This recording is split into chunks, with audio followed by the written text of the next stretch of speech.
Hello, buddy. Welcome back to Tin Man's Core Channel. I'm your host, Jeffrey Tin Man Taylor. Today, I'm reading another chapter out of my They Saw Sasquatch book, and the encounter out of this one is located in Grayback Mountain on May of 2015. So without further ado, let's get into it, shall we? Tree spirits, please protect me. I am an artist who carves wood spirits.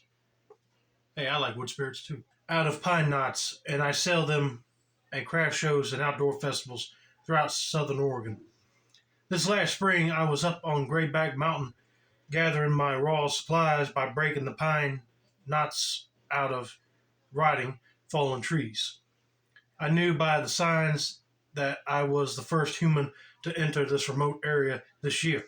As there were no vehicle tracks or footprints, which was normal for this isolated area. Anyway, because it had nothing to attract people, the nearest hiking trail was about a half-mile below me, and it was not maintained, as I had to climb over and around down trees before I angled away from it.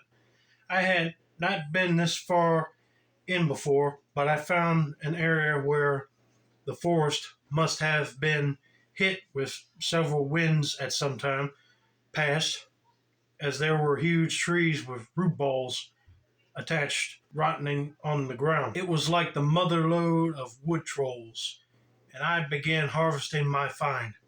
I wrenched one especially large knot out of its place and rapped it 3 times on the log to remove the loose material. Suddenly I heard 3 answering raps from higher up on the mountain.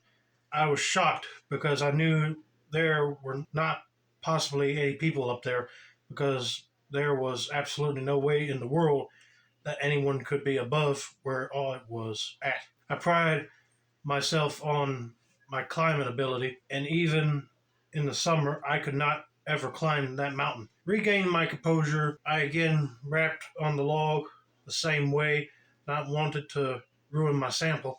I picked up a large tree limb and used it to rap 3 times on the log, and almost immediately came 3 distinct raps echoing from above, just as before. Yeah, what he don't know is that there's a Bigfoot out there, probably hearing him hitting them sticks on another piece of wood, and he probably thought it was a message, and he was trying to answer back. Then I made the mistake of calling out a loud, "Hello!" I heard a sound like a growl and sounds like a large animal running through the trees and brush. I knew as soon as it happened that calling out had been dumb, but too late. Yep, that creature was mad that it's not one of his own kind. Should have been more careful when I said hello and got out of there quick. The only sound that came back was one loud crack from a ridge about 800 feet directly above me.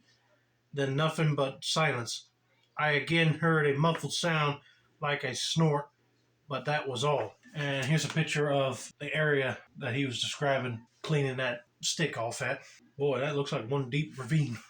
You don't want to fall down that, especially on them big rocks. The hair on my neck ringed as I felt I was being watched, and even though I have spent years tramping these forests and have heard most every deer, elk, cougar, and bear, this was different. I quickly grabbed a few more knots, but now I was even more uncomfortable. So I just headed back downhill, intersected the faint trail, and 2 hours later, I was heading down rutted trail and 4-wheel drive, low range, and so glad to have it. R.H. Applegate, Oregon. Well, R.H., I'm just glad you did the right thing and got out of there before you had time to see what was making that noise, but I could guarantee you that it was a Bigfoot. Mad that he was knocking, but then had the nerve to say hello and letting that Bigfoot know that it wasn't one of his fellow Bigfoots, and he might have been in dangerous territory. Because, yeah,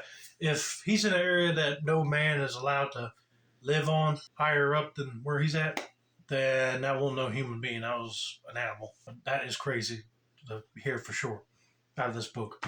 But anyway, I hope you guys enjoyed this video. Don't forget to like, subscribe, turn on post notifications for more book reading content like this. This has been another successful installment of the Tin Man's Quarter Channel. I'm your host, Jeffrey Tin Man Taylor. I say that's a wrap, and have a nice day.